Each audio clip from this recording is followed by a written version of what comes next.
Chapter 87. This venerable one doesn't want you to take any more disciples. The little dragon left and returned like the wind, zooming back through the window only 10 minutes later to holler. I got it! So many magic traces in this inn! Wahahaha! Hey little eel, what are you? Afraid the neighbors won't hear? Yell louder. Leaning on the table, Moran extended a finger and stroked the little dragon's body. Its tail swung over with a whoosh to smack his hand, but it didn't remotely hurt. Rather, it tickled. It was made of paper after all. Don't touch this venerable one, you annoying pretty boy. This venerable one has yet to take a wife. Can't just let you cop a feel whenever you like. Moran broke out into laughter. Wait, what was that? This paper dragon wants a wife? What? Who are you calling paper, you damn mutt? Huh. How come even you call me that? Is your surname Sure or something? Sure? Idiot brat. This venerable one has the dragon of the candle, mighty and unmatched, splitting the heavens and cleaving the earth, day and night as I open and close mine eyes, summer and winter, with each draw of mine breath. My name is Chu Wanning, and don't you forget it! Yeah, didn't get a word of that. Hi-ya-ya-ya! The little dragon turned cartwheels of anger, smashing into the candlestick with its little 2-finger white head, which made the flame flicker and the wax sway. Moran hurriedly steadied the candle, but as soon as he reached out, the little dragon bit his hand. Not that it felt much of anything, being paper and all. Moran picked up Chu Wanning by the tail and flung it to the side, making it split against the collar of Chu Wanning's robes and droop glumly there. Chu Wanning! The little dragon lifted one of its whiskies and prodded him weakly. That mangy mutt hit me! Chu Wanning didn't feel like wasting his breath on this. He peeled the dragon off himself and casually slapped it on the table. What spells did you find? You gotta call this venerable one Dragon Tightsy 3 times first, then... Chu Wanning pinned it with a cold glare. Speak. The little dragon fell silent, but it bloated with anger at the disrespect, its whiskers pointing straight up as it glared at Chu Wanning with beady little eyes. That venerable mouth hung half open, huffing and puffing, until it heaved up a gush of ink. Chu Wanning narrowed his eyes.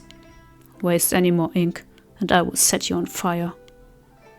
He reached for the dragon's tail, as if to dangle it over the flame. Then you'll be a real candle dragon. Alright, you win. I tell you, alright? Jeez. The little dragon spit a couple more times, sending more ink splattering while muttering, not at all discreetly. So damn mean. No wonder I never see any wife, even after all these years. Huh? Moran blinked and snuck a glance at Chu Wanning, grinning cheekily. Didn't shizun say something about a Xinyang? Chu Wanning ignored him, sword brows lowering as he snapped at the little dragon. Less talking, more writing. Stinky man! The little dragon plopped onto the writing paper laid out on the table and used magic to gather ink in its claw. It began to scroll messily on the page, muttering the whole time. Alas, it couldn't simply name the spells that it had seen. There was a limit to how much information a paper brain could process after all. It would have been too much to expect it to figure out what the spells were, based on leftover magical traces, so it could only draw out its impressions. Luckily, Chu Wanning was more than capable of discerning the original spells. He watched the little dragon scrawl away with lowered lashes and named them as it went. The little dragon drew a waning moon. Soothing spell. Someone here has insomnia. The little dragon drew the 7 stars of the Big Dipper. Celestial Bastion array. Someone has set up defenses. The little dragon drew a rouge box. Radiant countenance spell. Moran laughed, raising a hand. I know this one. A simple beautification and skincare incantation that girls use at night. Probably that butterfly-boned beauty feast. Chu Wanning didn't comment. He seemed a bit agitated that every spell this far had been irrelevant and inconsequential. Furrowing his brows, he tapped a slender finger against the table. Next. The little dragon drew a heart. What's this?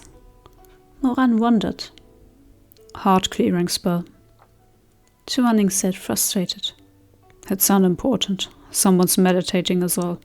Next. The little dragon drew a crooked dog head. Beast taming spell. Chu Wanning put a hand to his brow. You pick the important spells and do those. Skip the trivial ones for cosmetics and playing with dogs and helping people sleep and whatnot. Next. The little dragon looked up and fumed. Well, aren't you picky? Draw! Fearful of getting tossed into the candle flame and really living up to its name, the wee paper beast huffily wiped its tiny claws across the paper again. This time, it drew an extremely complex, mysterious-looking array.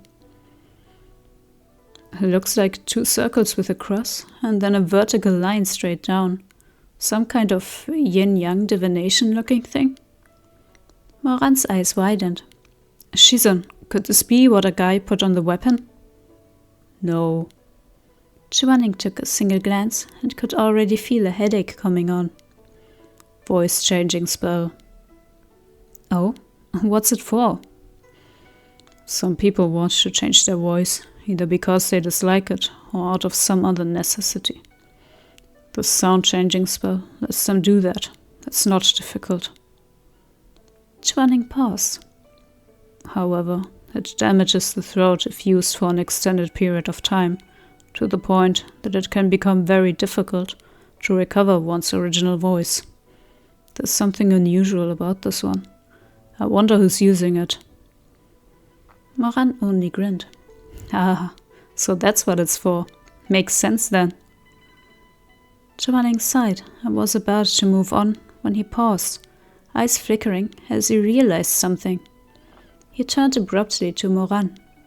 What do you mean makes sense? Do you know something? What could I possibly know? I was just thinking that it's pretty normal for people to dislike their voice. Who knows, maybe it's that song girl. Maybe her voice is actually hoarse and grating, and she wanted to make it sound sweeter. Chu Wanning gave him a long look before smoothing down his sleeve. Always thinking such nonsense. Then he turned back to the little dragon. Next. The little dragon drew another heart. Oi, didn't Shizun just tell you to skip things like heart-clearing spells? Pah, what do you know, Brett? The little dragon shot him a seething glare, then smacked its tail on the paper, putting an inky blotch on the heart, and proceeding to spread it around until the entire shape was colored black. What's this? Black-hearted spell? Chu Wanning grew a little awkward and was silent for a while before saying, No, that would be an affection spell. What's that? It's similar to the Shuanyan Pavilion's infatuation pills. Chu Wanning explained. It bewitches a person to develop feelings of love and affection toward the caster, things like that. Generally used by women. Moran's eyes widened. No way. Could it be that Song Chutong? How would I know about such things? Chu Wanning seemed irate, flicking his broad sleeve. Other people's love affairs are none of my business. Why would I care who's messing around with whom? But Chu Wanning, are you sure you don't care about this affection spell? The little dragon slid gleefully, tail swaying this way and that. This one's pretty interesting. If you ask me, if you're willing to call me Dragon Tidesy 3 times, then I'll... Chu Wanning gazed down at it, with murder in his eyes. Shut up and draw the next one. You'll regret this. Are you going to draw or not? However, the little dragon stopped drawing, sitting down with a plop and scratching its belly with its tiny claw. What? Out of ink? Chu Wanning said coldly. Idiot, out of spells. The little dragon rolled its eyes. I've drawn so many already, and it's still not enough for you. There's no more. That's all there is. Aside from these, this inn is perfectly clean. Chu Wanning and Moran's expressions shifted slightly. That's it? Asked Moran. That's it. There isn't one for assessing spiritual roots? Chu Wanning asked. Nope. Master and disciple exchanged a glance, disbelief written on their faces. If this mysterious person had been using the auction to find another elemental spiritual essence, then he had to have put some kind of assessment spell on the holy weapon. Only now it appeared that no spell had been cast on the weapon at all. Were they mistaken? Did the long blade's appearance have nothing to do with the man they were hunting? The little dragon noted their silence and soared into the air, flying back and forth as it whined. Oi, pay attention to this venerable one. Drawing is exhausting, you know. Where's this venerable one's round of applause? Chu Wanning was already irritated to begin with. When it hollered, he simply lifted a hand with a sweep of his sleeve and summoned a yellow talisman in the air. The little dragon shrieked miserably at the sight of it. I don't wanna. Nevertheless, it was sucked into the talisman and turned back into a drawing. A tap of Chu Wanning's fingertip, and the drawing itself slowly faded away. Even as the dragon disappeared, it kept narrowing its eyes in affront at Chu Wanning. I'll call you when you need it, said Chu Wanning. Tears streamed down the little dragon's face. You only ever remember me when you need me. You're so heartless, Chu Wanning. Get lost already. Chu Wanning had at first retained civility, but at these words his brows dipped in anger, and he folded the talisman flat in half, with an unceremonious slap, before tucking it back into his sleeve.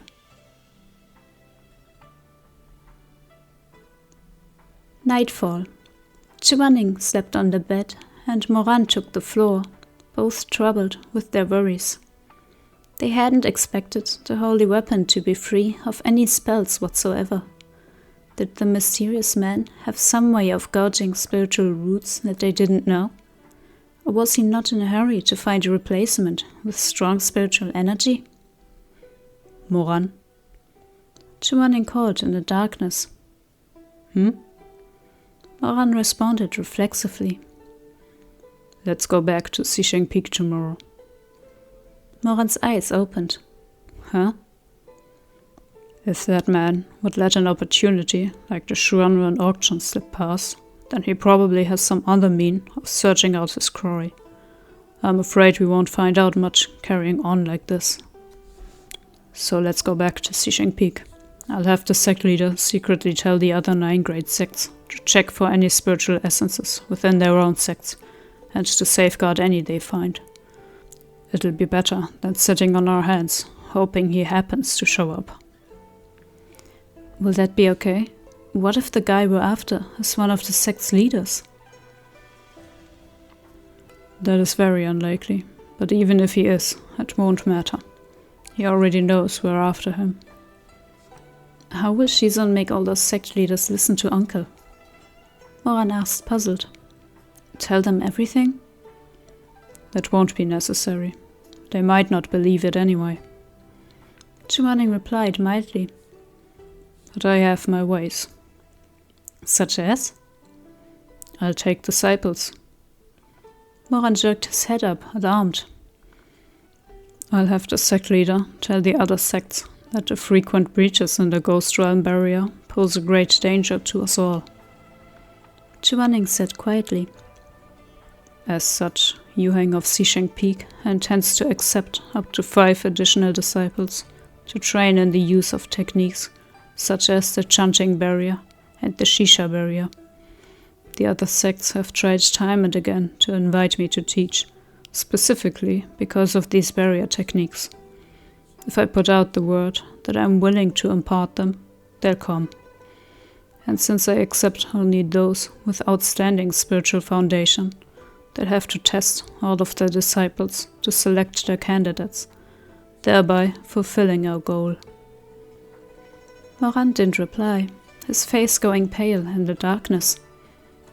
You're going to take more disciples? If fate decrees it.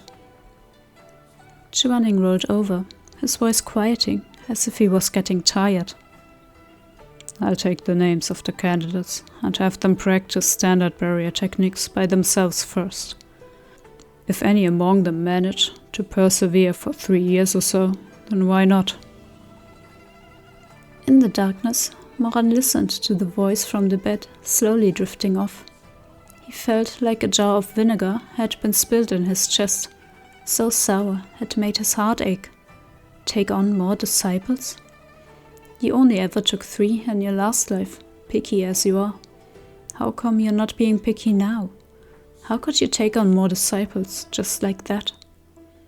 Moran kept wanting to say something, but every time the words reached his lips, they never made it past. Chu Wanning fell asleep, blissfully unaware of the sea of jealousy raging within Moran. It was cold at night. Moran pulled on an outer garment and got up. He called to Chu Wanning in a low voice a couple of times to ensure he was really asleep, then quietly opened the door and snuck out of the room. The halls of the inn were still and silent. A few red silk lanterns glowed peacefully with a low light, gentle circles of orange reflecting on the wooden floor like so many ripples. Chu Wanning might already have tested the holy weapon, but Moran had yet to test Bugui. A holy weapon within 100 feet of its master could be summoned to their side with a simple spell. At Shuanyuan Pavilion, Moran hadn't had a chance to check if the blade really was his weapon from the past life. How could he possibly miss this chance now?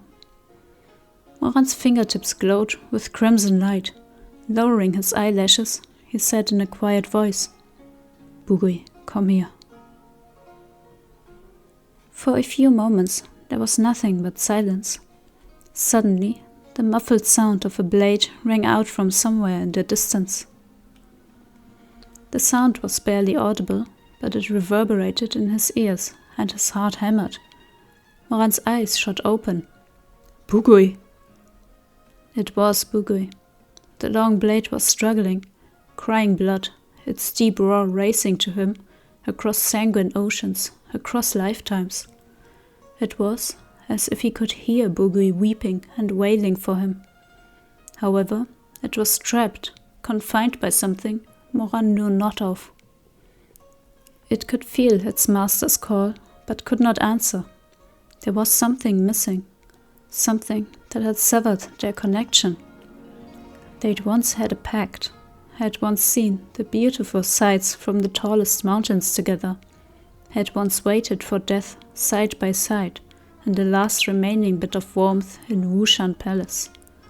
Something was forcing them apart, but still their bond remained like a tendon linking torn flesh. Moran's eyes were red and welling with tears as he whispered, "Bugui, it's you. Why can't you return to my side? Who's stopping you? Who?" Creak. The quiet sound of a door opening. In the suffocating darkness, it was as loud as crashing thunder.